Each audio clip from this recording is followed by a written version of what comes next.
Today I'm going to help you figure out which heroes you should level up at the start of a new season, because guess what? You have very limited experience to go around, so those choices are absolutely critical. Now, this video is going to be geared around the start of Season 2. Technically, it's Season 1+, Stars Reignited, but you can use the principles from this video to figure out your best troop combinations. Let's freaking get it started.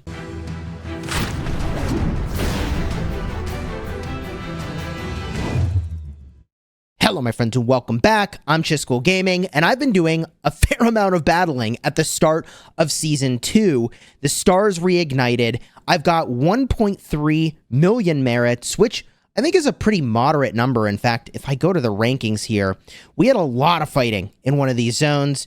If we look at the personal merits rank, I'm 46. I'm doing all right, and that is with literally 0 merit farming. That's all 100% merits battling against other players. And so there's a bunch of stuff you can take away, and I learned as I was fighting in this season around, okay, these are the combinations I really should be using. And I have a couple things to say, some guiding principles. First and foremost, if you have a younger account, a newer account, you do not have T5 yet, and most people don't, I would focus on ranged marches, and I like mages so much more than I like marksmen. Look, mages are awesome. The range is good. They're so fun to use. The only thing that could wreck you is cavalry, and that is probably the next thing I might look to. Either you want to control mages and marksmen at the same time, or if you want a little diversity, you might consider investing in a cavalry unit. But at the end of the day, you really want to utilize every troop that's in your roster, because there's not really a penalty to having them be in your hospital. So the thing you want is at least one combination, in my opinion, for every troop type. So let me show you what I think is the best combination of open field marches in Season 2. And this is what I would probably choose to do if I were starting all over again. And I think I got pretty close in my predictions and what the best would be. Let's jump to Tier Maker to put this together. Here we are in Tier Maker, a tool that I find immensely helpful in showing combinations and ranking heroes. Today, we're going to use sort of combinations of heroes. We need 5 of them, because you can only have 5 marches out of your city at a time. And there's a couple really, really obvious combos. And if we're going to say like, hey, I want 1 cav march, 1 infantry march, etc., I know exactly what I would recommend. The first march I'm going to recommend is just so easy to say, yes, this is probably the best you can do, is going to be Madeline with Nika. For infantry, my god, man. It's so tanky. Nika on the back end has some good counterattack, good mobility with the march speed, and a fair amount of punch, especially if you awaken your Nika, which is going to be a long time for the overwhelming majority of us.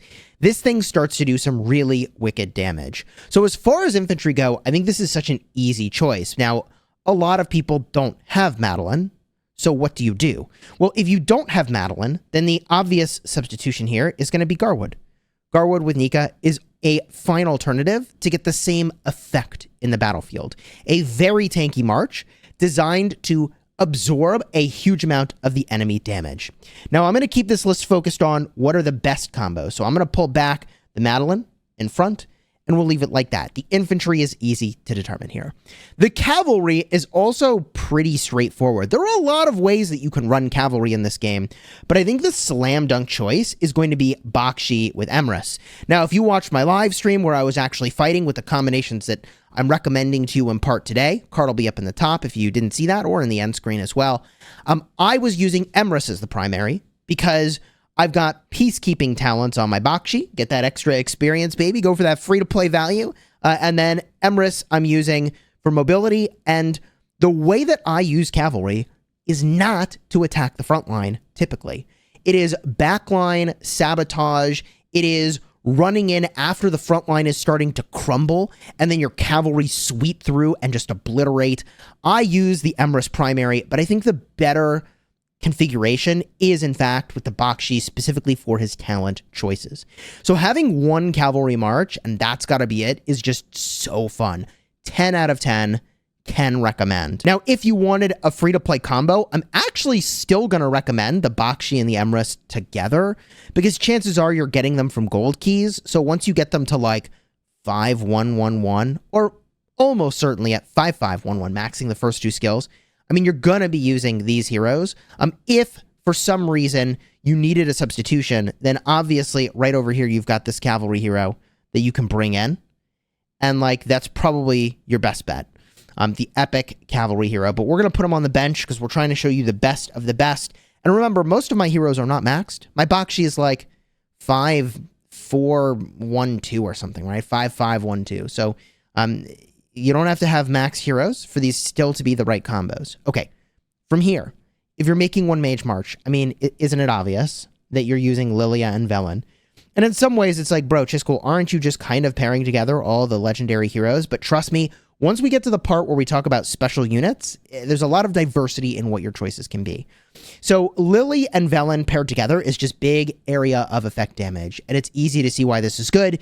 The free-to-play alternative, if you didn't have the Lilia, would be Waldir. Either Waldir primary for the big damage or Velen for the control tree would both be fine choices, and you use Velen, Waldir, or Waldir Velen, and that is your one Mage March if you bring one. Now, we're going to talk about that, and I think you possibly should bring more than one. Now, here is where things start to get interesting and weird, and I don't exactly know what the right answer is because we just haven't seen it tested yet, but if you are spending in the game and you were going to bring one Marksman March, it's very weird. Like, we had the lucky spins for Kanara, but I'm going to be like, I guess you bench your Kanara, because I think the combo to be working on is possibly Syndrion and Ffraegar, and to just move all in on the normal attack synergy. Now, I'm not sure if that's actually better than what most people are going to be fielding, and that's because they're going to have so many more skills on Kanara and Nico. Because Nico has a 15% defense reduction on his active skill, you want Nico as the primary, Kanara as the secondary. Now, if you were Wilderberg, hey, you could just roll with this, and you'd be good to go. You would have one option here to sort of mix things up, and you could put Thea in the mix, but I'm not in love with Thea. I've been using Thea, and I've not been thrilled. So let me show you what I have been using. This is what I think best of the best would be, okay, at the start of your second season. But what did I use? Well, I did things a little bit differently. I regret not using Nico, because I think he's solid. I did Kanara, and I paired Kanara with Thea to make it more tanky because my marksmen always seem to get targeted. And when they get targeted, the shielding from Thea I thought would be really good. And then I did Ffraegar with Hosk. And right now I have Hosk as the primary, although Ffraegar primary is just better. I've got right now Peacekeeping Talents on Ffraegar for that free-to-play value. I'm the weirdest whale on the face of the earth. I should just reset the talents periodically and eat the gem cost, but whatever. I wanted to try it out and just see, okay? But the reason I think you want Hosk to be the secondary is because he's got a skill that when he's the primary, you get 25% defense, but when he's the deputy, you get 40% normal attack. And like, yeah, Hosk has the precision tree, and there's cool stuff in there for normal attacks, but I don't think it beats his just being the secondary and enjoying the 40% more normal attack damage. That's crazy, because Ffraegar does normal attack crits, which is just nuts. So if I were doing things all over again, what changes would I make? And this is where things get sort of interesting, because I just feel like Thea is too passive. I could be crazy here, but she's too tanky. And I just felt like that was never really what I wanted on my marksman. Like, things had already, for my team, gone completely sideways if I was using her that way. And I feel like instead of using Thea, and like, call me crazy, but even with my lineup, if I wasn't going to work on Syndrion, I could bring in Craig, man. And Craig's awesome. That probably should have been the swap in that I was looking to do, is to bring Craig into the mix. Because he does area of effect damage and damage over time. And if I really wanted to go with like a flying march, okay, I could switch them around and go like this. And now I've got flying. Ffraegar flies, okay, Craig flies. Hey, boom, that works, right? That minimizes the sculpture investment I would need to do, or token investment I need to do in Syndrion. And it's an interesting alternative. And this is what I think probably constitutes a better approach if I were starting the season all over again for myself. Now, with that said, you know, gosh, like, marksmen are just kind of like not really doing it for me right now. So if I wanted to go with 2 mage marches instead of 2 marksman marches and take advantage of the celestials that I have, the way that I could have done this is to do Kanara and Ffraegar together.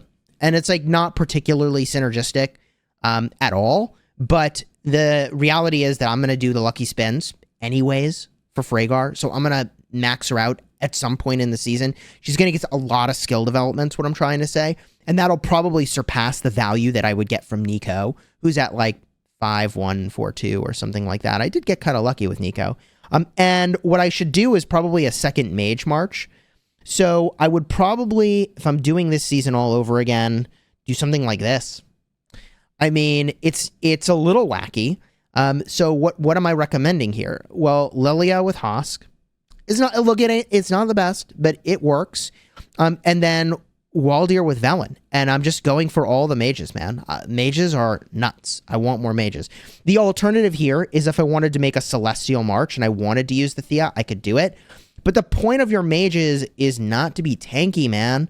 The point of the mages is to protect your front lines with damage and to poke with damage. So I feel like if I were doing it all over again, I'd probably run the combos kind of like this. And again, the weirdness of Syndrion is that even with just his first skill maxed, like, I don't think he's better than the Awakened Kanara, but like, it's possible that just going like this is just better, right? Like Syndrion primary, Ffraegar secondary. And like the damage is just so nuts from the right talents on Syndrion and his active skill when paired with Ffraegar that like that could end up just being better. Alternatively, there's just so many synergies with extra normal attacks. I mean, for example, Kanara, when she does her normal attacks and she's awakened, she has a chance to apply a defense break, which is really crazy. So I feel like there's a lot you can really do with those heroes. But if you're not using them, hey, yo, easy choice. Just bring Nico, man. Bring Nico. Easy. Hopefully this video is really helpful in getting you to sort of visualize, like, hey, what are the different combos? What are the different things I could do? Again, if you don't have Hosk, right, you're rolling free to play, you could bring in Thea. And if you're like, bro, but I'm really rolling free to play, right, so you don't have Lilia either, okay, then you could bring in Alwyn or Atheus, right? And I don't particularly like Atheus and Alwyn because I really want more damage to be dealt. That's really what I want, is big damage. And they don't, you know, Alwyn is a great free-to-play epic, don't get me wrong. But in an ideal world, I want all area of effect damage, man. Like, I'm not trying to get into small fights that are off to the side. I'm trying to be in the big fight that determines who wins and loses. And when you're in those big fights, mages are there to do just big area of effect damage. That's it. In fact, in some ways, right, like you could, I feel like the power level of Thea is high enough that it's probably a mistake to bring her out.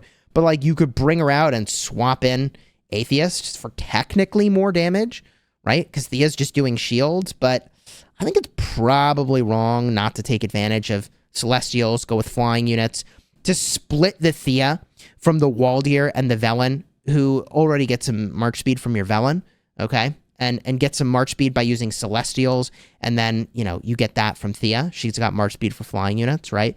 Take advantage of the control tree over here on your Alwyn. Really nice choice. Alternatively, I'm not going to lie, the overall tree from Thea is really good. You could go like that, and I feel like you'd get a lot of value. And the last thing I want to talk about here is just like crazy cavalry shenanigans. And I mention this because there are people doing it, and multiple cavalry marches, especially flying cavalry, is really nutty. We don't really have the building blocks that you need to get a great flying cavalry march going, but technically, Thea and Craig actually works with eagles. And it's weird, but it actually works because Craig does physical damage and like some of what he cares about is marksman, but oh well. You just, hey, is what it is. You do the best with what you can. And then you actually have a flying unit. Alternatively, if you don't really care about the flying, then like obviously you do something more like this, okay? And you bring in the epic cavalry hero, and then like boom, you've got a couple cavalry marches here. And people go so far as to make like 3 or 4 cavalry marches, and it's really scary. But I feel like that is, I mean, I am not trying to be that kind of cavalry player, okay? I think everybody should be going for a diverse set of troops. And you have, one infantry, one mage, one cavalry, one marksman, and then you've got a slot of flex based on your faction choice. Of course, you don't have to take my word for it. If you want, you can check out the card in the end screen in just a second, which is going to show you exactly what I'm talking about, where I use all these different combos and I'm fighting with them. And consider subscribing if you haven't already for Call of Dragons videos designed to level up your gameplay and help you get value. Thanks for tossing a like in the video, and I'll see you in the next one.